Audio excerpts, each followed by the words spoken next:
అందరికీ నమస్కారం. ఏదైతే గీతా కార్మికులకు మద్యం దుకాణాల్లో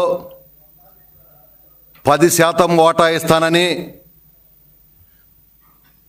ఎన్డీఏ ప్రభుత్వం తెలుగుదేశం పార్టీ ప్రతిపక్షంలో ఉన్నప్పుడు ఏదైతే చెప్పామో అదేవిధంగా మా యువనాయకుడు నారా లోకేష్ బాబు గారు పాదయాత్రలో ఏదైతే 10% గీతా కార్మికులకు మద్యం దుకాణాలు ఇస్తామని చెప్పామో ఎన్డీఏ ప్రభుత్వం ఏదైతే మేనిఫెస్టోలో హామీ ఇచ్చిందో ఆ హామీని జీవో నెంబర్ 13 ద్వారా 21/1/2025 తేదీన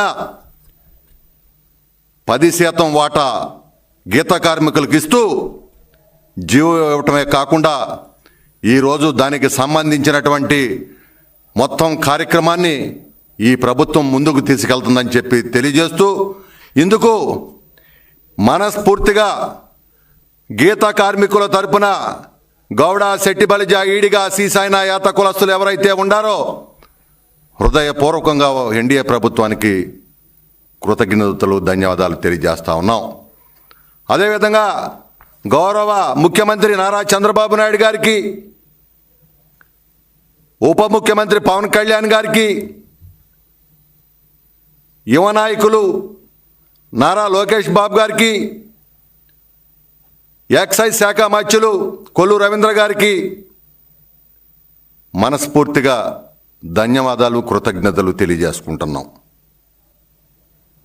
ఎందుకంటే ఈరోజు మాట నిలబెట్టుకున్నటువంటి జీవో గౌడ కులస్తులకు ఆసరా, గౌడ కులస్తులకు ఒక అండ, చెప్పిన మాట నిలబెట్టుకున్నటువంటి ప్రభుత్వం ఎన్డీఏ ప్రభుత్వం. ఏదైతే 10% అని చెప్పామో ఈరోజు రాష్ట్రంలో 3,396 ఉంటే 335 షాపుల్ని గౌడ కులస్తులకు ఇవ్వటమే కాకుండా ఈరోజు గీత వృత్తి పూర్తిగా కనుమరుగైపోతూ ఉంది. గీత వృత్తి కనుమరుగైపోతూ ఉంది.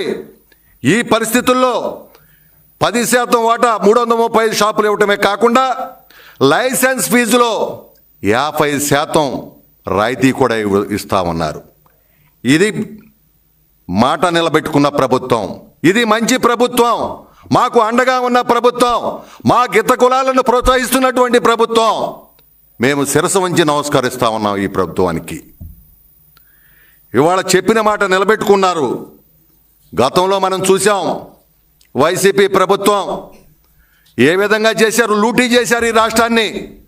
తెలుగుదేశం హయాంలో ఎన్డీఏ ప్రభుత్వంలో గీసేవాణిదే చెట్టు అయితే దోపిడీ చేసేదే పాలసీ అనే విధంగా ఆనాడు జగన్మోహన్ రెడ్డి ప్రభుత్వం మొత్తం సొంత వ్యాపారంలాగా మద్యం దుకాణాలు చేశారు. ఆ లిక్కర్ తాగి కొన్ని 50,000 పైచీలకు చనిపోయారు. అదేవిధంగా లక్షలాది మంది రోగాలను బారిన పడ్డారు. అంతేకాదు ఇవాళ ఏదైతే గీతా కార్మికులు ఉన్నారో వాళ్ళని నానా ఇబ్బందులు పెట్టారు వైసీపీ ప్రభుత్వంలో. ఎందుకంటే ఆనాడు ఉమ్మడి రాష్ట్రంలోనే డాక్టర్ రాజశేఖర రెడ్డి గారు ముఖ్యమంత్రిగా ఉన్న టైంలోనే 50 కిలోమీటర్ల ప్రాంతంలో, పట్టణ ప్రాంతంలో ఆ లోపు ఎక్కడా కూడా వ్యాపారం చేయటానికి లేదు, కళ్ళు గీయటానికి లేదని చెప్పి జీవో తెచ్చారు ఆనాడు. ఆ తర్వాత జగన్మోహన్ రెడ్డి గారు ఆయన ఈ కళ్ళు దుకాణాలకు 100 కిలోమీటర్ల దూరంలో వరకు కూడా వ్యాపారం చేయటానికి లేదని ఆయన జీవో తీసుకొచ్చారు. ఈ విధంగా గీతా కార్మికులను ఇబ్బంది పెట్టడమే కాకుండా చెట్టుపై పడితే ఒక పాలసీ తెచ్చాడు ఆయన. గతం తెలుగుదేశం ప్రభుత్వం చెట్టుపై పడిన వాళ్ళు ఎవరైతే పడ్డారో 5 లక్షలు ఇస్తే మేము 10 లక్షలు ఇస్తామని చెప్పి ఆనాడు 55 మంది చెట్టుపై పడి నుండి చనిపోతే ఒక్క చనిపోయిన వ్యక్తికి కూడా డబ్బులు ఉన్నటువంటి ప్రభుత్వం ఈ వైసీపీ ప్రభుత్వం. అంతేకాదు కోవిడ్ సమయంలో, కోవిడ్ వచ్చినప్పుడు నిజంగా కళ్ళు గీసుకొని బతుకుతూ ఉంటే గ్రామాల్లో నానా ఇబ్బందులు పడతా ఉంటే కళ్ళు గీటాకి లేదని చెప్పి కేసులు పెట్టి నానా హింసలు పెట్టారు వాళ్ళని. వాళ్ళు ఏం తప్పు చేశారు? ఒక్కడే వెళ్ళి గీసుకుంటాడు. అది ఆ రోజున నిజంగా చాలామంది శాస్త్రవేత్తలు చెప్పారు, కళ్ళు తాగితే ఇంకా మంచిది కోడి సమలం అని కూడా చెప్పారు. అంతేకాదు మా బిడ్డ అమర్నాథ్ గౌడ్ని అత్యంత కిరాతకంగా కేవలం తల్లి చెల్లిని ఇబ్బంది పెడుతున్నారని అడిగితే దారుణంగా హత్య చేస్తే కనీసం స్పందించినటువంటి ప్రభుత్వం ఆనాటి ప్రభుత్వం అని కూడా తెలియజేసుకుంటూ మమ్మల్ని కక్ష సాధించారు. మాకున్నటువంటి ఏదైతే నిధులు విధులు ఉండేవో మొత్తాన్ని కూడా తీసేశారు. కానీ తెలుగుదేశం ప్రభుత్వం గీత కార్మికులకు ఎప్పుడు కూడా అండగా ఉన్నటువంటి ప్రభుత్వం. ఎందుకంటే తెలుగుదేశం హయాంలోనే ఆనాడు 14-19 మధ్యన 50 సంవత్సరాలకే పెన్షన్ పథకాన్ని ఆనాడు చంద్రబాబు నాయుడు గారు తీసుకొచ్చారు. అదేవిధంగా ఆనాడు చెట్టు పన్ను ఉండేది, కిస్తీలుండే, అవన్నీ కూడా రద్దు చేశారు గీత కార్మికులకి.